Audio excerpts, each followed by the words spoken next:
Most people eat vegetables because they think they are healthy.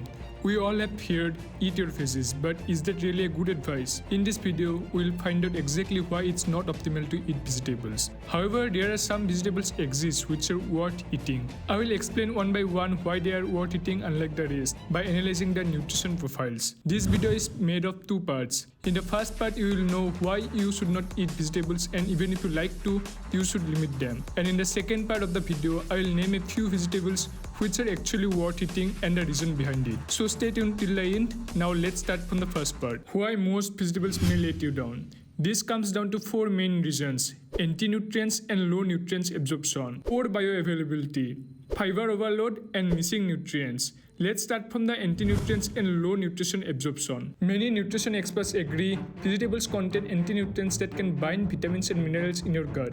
Even Harvard's nutrition source admits these anti-nutrients are real, although cooking can reduce their effect to some point. In short, eating the same plants all the time can mean losing some minerals. Moreover, many vegetables' nutrients are harder to absorb. Harvard notes that iron in plants, which is non-heme iron, is absorbed poorly since plant compounds like phytates and tannins block it. Now let's discuss the common anti-nutrients in veggies. Glucosinolates. These are natural chemicals found in vegetables like broccoli, kale, and cabbage. When these vegetables are eaten in large amounts, especially raw, glucosinolates can interfere with how the body uses iodine. Iodine is essential for making thyroid hormones, which control metabolism and energy levels. If iodine use is reduced over time, thyroid function may slow down, especially in people who already have low iodine intake. Cooking these vegetables lower glucosinolates activity and reduce this effect. Lectins. Lectins are protein that plant use as a defense mechanism against insects and animals. In humans, some lectins can bind to the gut lining and interfere with nutrient absorption. This may reduce how well minerals like iron, calcium, and zinc are absorbed. In sensitive people, lectins can also cause bloating and digestive discomfort. Soaking, fermenting, and pressure cooking beans just only reduce lectin content. Oxalates. Oxalates are compounds that can bind tightly to minerals, especially calcium inside the gut. When calcium binds to oxalates, it forms crystals that the body cannot absorb. This means foods like spinach may look high in calcium but deliver very little usable calcium. In some people, excess oxalates can also contribute to kidney stone formation. Phytates. Phytates or phytic acid are storage forms of phosphorus in plants. They strongly bind to minerals like iron, zinc, magnesium, and calcium, reducing absorption. This is especially important in plant-heavy diet where these minerals already run low. Phytates do not destroy minerals, but they make them harder for the body to access. You can reduce some amount of phytates level by soaking, sprouting, and fermenting. Now let's move to the second reason: poor bioavailability. Most people think that if a vegetable contains vitamins and minerals, your body gets them all when you eat it. But this is not how the human body works. Simply having nutrients on paper is not enough. What really matters is how much of those nutrients your body can absorb and use. Scientists call this bioavailability, which means how much of a nutrient your body can actually take in and put to work. When scientists measure how much of a nutrient the body absorbs from different foods, the result can be surprising. For example, spinach looks like a good source of calcium. But when the researchers compared calcium absorption from spinach with calcium absorption from milk, the body absorbed much less calcium from spinach. One study shows that calcium from milk was absorbed around 27.6%, whereas calcium from spinach was absorbed by 5.1% in the same condition. Even if a vegetable is high in nutrient, if the absorption rate is low, your body ends up with much less than you expect. For example, if a vegetable has 100 mg of vitamin A but your body only absorbs 10% of it, you only get 10 mg. This is not just theoretical, it's shown in human absorption studies. That's why counting nutrients on paper can be misleading unless you also consider how much the body absorbs them. Low bioavailability explains why some people may remain deficient in nutrients even when they eat a lot of vegetables. If most of the nutrients stay locked inside the plant structure or require some special condition to be absorbed, your body gets less than you think. This is especially important for nutrients that humans struggle to absorb from the plant foods compared to animal foods. For example, plant sources of iron are typically absorbed much less efficiently than animal sources. While you can improve absorption by combining plant iron with vitamin C, the baseline absorption from many plants remains low. Moving on to the third segment, fiber overload. Vegetables are high in fiber by nature. Fiber is healthy, but too much can upset the gut if your body is not used to it. The Mayo Clinic explained that eating a high fiber diet may support good health, but eating too much can lead to gas, bloating, and cramping. In other words, a plate of broccoli might leave some people uncomfortable. So when people complain of bloating or stomach discomfort after a big salad, it often comes down to eating more fibers than the gut can handle.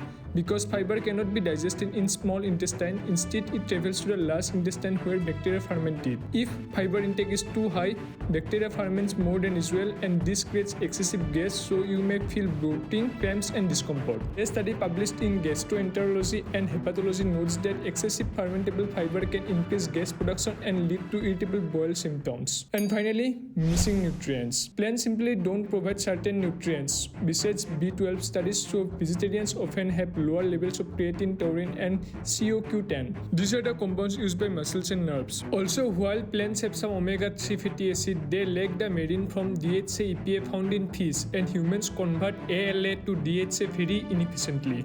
Also, in case of vitamin A, vegetables provide beta-carotene, not retinol. Many people convert beta-carotene poorly. In summary, most vegetables contain huge drawbacks, missing important nutrients that make them not optimal for a perfect healthy diet. However, some veggies do stand out for their unique benefits. In the next section, we have listed the only vegetables we think are worth eating, ranked by their overall health value. Vegetables which are worth eating. First, fermented vegetables. Sauerkraut, kimchi, pickles. Fermented vegetables are top in the list. Foods like sauerkraut, kimchi, fermented cucumber, and other lacto-fermented salads supply probiotics that raw vegetables don't. These beneficial microbiomes crowd out bad bacteria and nourish your gut lining. According to the American Medical Association, fermented foods like a trifecta of health benefits, nourishing the microbiome with inflammation-fighting microbes, aiding in digestion, and playing a key role in vitamin production.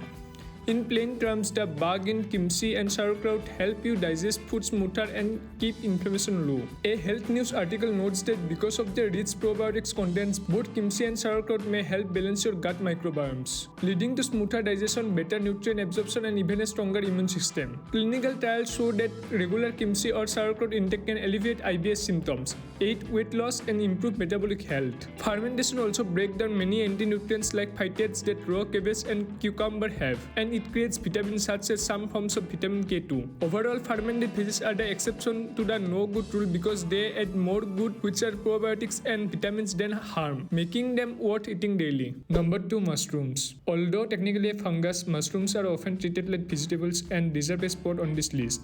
They are very low in calories and fat, yet rich in B vitamins, riboflavin, niacin, and B5, and minerals like selenium, copper, and potassium. Importantly, mushrooms contain unique compounds like beta-glucan, polysaccharides, and ergothioneine that have powerful immune benefits. Harvard's nutrition source explained that mushrooms are low in calories and fat that contains nutrients, and that plant substances have shown antioxidant, anti-inflammatory, and even anti-cancer effects in studies. In other words, mushrooms are not just empty vegetables. They come with functional compounds that stimulate immune cells and help fight disease. They also provide vitamin D if exposed to UV light and a meaty flavor, making them a nutritious, satisfying choice. The third on the list is zucchini, summer squash. Zucchini and related summer squashes are mostly waters, so they have far fewer anti-nutrients and toxins that starchy or leafy greens have. Yet they carry a punch of nutrition. A cup of serving of cooked zucchini contains 26% of the daily value for vitamin C, 11% for vitamin A plus B6, potassium and manganese. These nutrients support your immune system, skin and vision. Zucchini is also rich in antioxidants like lutein and zeaxanthin,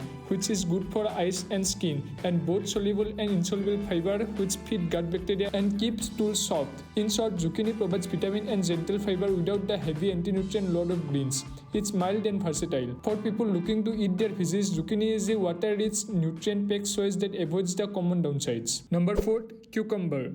Cucumbers are over 95% of water, which makes them extremely hydrating and easy to digest. Because they are mostly water, cucumber contains very little fiber or starch to cause gas. They do supply some vitamins and antioxidants, especially vitamin K, important for bone health, and polyphenols that may fight inflammation. Medical News Today notes that cucumber are nutritious food with a higher water content and contain many essential vitamins and minerals. Despite being very low in calories, in practice this means cucumber can help you stay hydrated and provide a small vitamin boost, and even compounds that may help control blood sugar without adding digestive stress. A cucumber salad with olive oil makes a refreshing gut-friendly snack. In number 5, we have potatoes when prepared healthily. Potatoes get a bad rap because of fries and chips, but plain potatoes boiled, baked or roasted are surprisingly nutritious.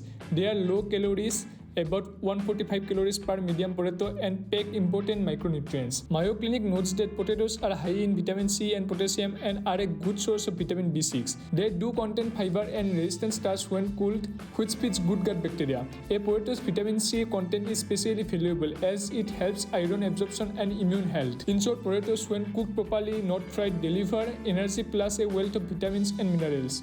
We rank them last among the good veggies because they are starchy, but they still outshine leafy greens on this list due to their nutrient density and low anti-nutrient content. In summary, most raw vegetables come with drawbacks. This doesn't mean never eat them. It means you should choose wisely. The vegetables above give you the benefits with minimal downsides. Ultimately, keep a balanced, varied diet. If you do eat vegetables, consider sticking them to the types listed here. For a health-conscious diet, focus on foods that deliver essential nutrients without the negatives. The 5 veggies above earn their place on the plate. The rest can stay on the shelf if you want to be really selective. If you like this video, please share with others and subscribe. This is Healthxmaxx. Thanks for watching.